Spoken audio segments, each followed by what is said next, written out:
आपलं स्वागत. पाहूयात आजच्या ताज्या घडामोडी. आमदार शशिकला जोल्ले, खासदार अण्णासाहेब जोल्ले यांच्या प्रयत्नांमधून पीडब्ल्यूडी खात्याकडून ढोणेवाडी बोरगाववाडी रस्ता कामासाठी सुमारे 1 कोटी रुपये मंजूर केले. या रस्ता कामाचा शुभारंभ आमदार शशिकला जोल्ले यांच्या प्रमुख उपस्थितीत संपन्न झाला. बोरगाववाडी, ढोणेवाडी ते बिरदेव मंदिर या सीमा भागातील रस्त्यांची मोठी दयनीय अवस्था झाली होती. ही समस्या लक्षात घेता शशिकला जोल्ले यांनी 5054 योजनेतून लोकउपयोगी खात्यामधून 1 कोटी रुपये मंजूर केले. या रस्त्यामुळे अनेक एमआयडीसी कामगार आणि नागरिकांना ये-जा करण्यासाठी हा रस्ता सोयीस्कर होणार.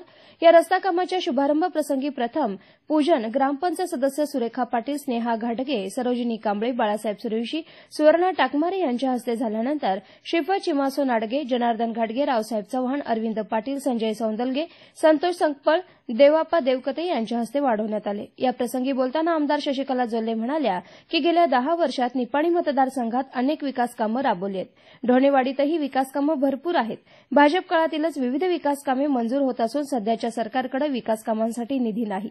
येणाऱ्या लोकसभा निवडणुकीत खासदार अण्णासाहेब जोल्ले यांना दुसऱ्यांदा संधी देण्यासाठी सर्व कार्यकर्त्यांनी कामाला लागावं असं म्हटलंय. यावेळी ग्रामपंचायत माजी अध्यक्ष तुकाराम माळी, नितेश खोत, राजू भदरगडे, भीमराव खोत, दुंडाप्पा भेंडवाडे, डॉ. अजय पाटील, पांडुरंग खोत, यशवंत गावडे, अताउल्ला पटेल, सोमा गावडे यांच्यासह भाजप कार्यकर्ते उपस्थित होते. एसबी न्यूजसाठी बोरगावहून मुख्य संपादक शिवाजी भोरे. आज गेल्या 10 वर्षामध्ये आपला निपाणी तालुका, ढोणेवाडी, बोरगाववाडी जे काही हे परिसर आहे त्याच्या सर्वांगीण विकासासाठी तरी सर्व क्षेत्रामध्ये देखील विकासाचं कामं सुरू आहेत हे तुमच्या सगळ्यांच्या डोळ्यात दिसत आहे.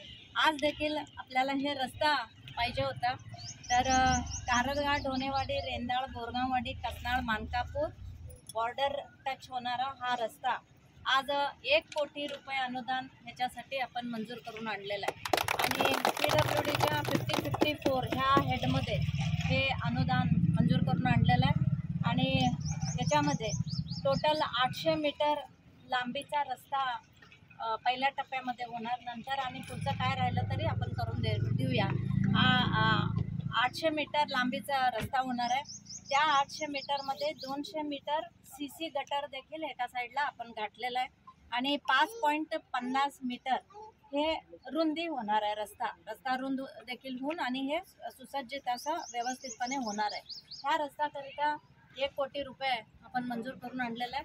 अजूनही ढोणेवाडीच्या विकासासाठी भरपूर योजना आपण तयार करून घेतलेल्या आहे.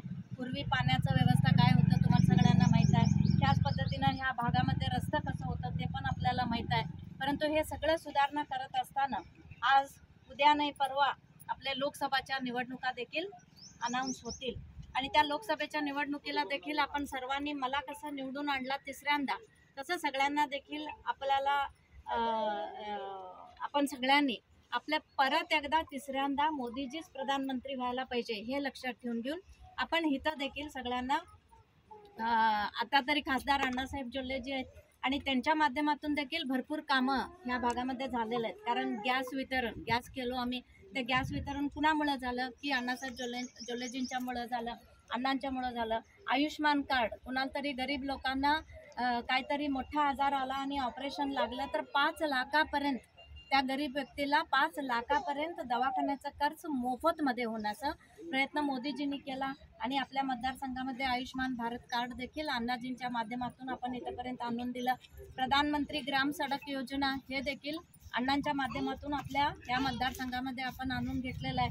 त्याच पद्धतीने शेतकऱ्यांना जे किसान सन्मान योजना वर्षाला 6,000 रुपये येते ते देखील मोदीजींच्या नेतृत्वाखाली अण्णाच्या प्रयत्नातून ते देखील इथपर्यंत आणून पोचवायचं काम आपण प्रामाणिक केलेलं आहे. आणि परंतु गेल्या वेळेला आमचं भाजप सरकारमध्ये मंजूर झालेली कामं आहे म्हणून आज सगळं आम्ही उद्घाटन करायला लागलो. या सरकारमध्ये एकही काम द्यायचं आलेलं नाही. नुसतं खोटं बोलायचं सरकार आणि हे दिलं ते दिलं म्हणण्याचं सरकार. तर आपण सर्वांनी ते लक्षात घ्या आणि आपल्या देशाचं सुरक्षता, शेतकऱ्यांचं काय ते भविष्य आणि महिलांचं भविष्य, मुलांचं भविष्य कोणतरी टिकवणार आहे तर ते फक्त आणि फक्त मोदीजी नाही. मोदीजींच्या बरोबर सेवा करण्याचं संधी तुम्ही अण्णासाहेबजींना दिलाय ते देखील परत आणि कंटिन्यू होऊ दे असं विनंती करते. राजकीय, सामाजिक, आर्थिक असा सर्व घडामोडींचा आढावा पाहायला विसरू नका एसबी न्यूज चॅनल आणि नक्कीच सबस्क्राईब करा.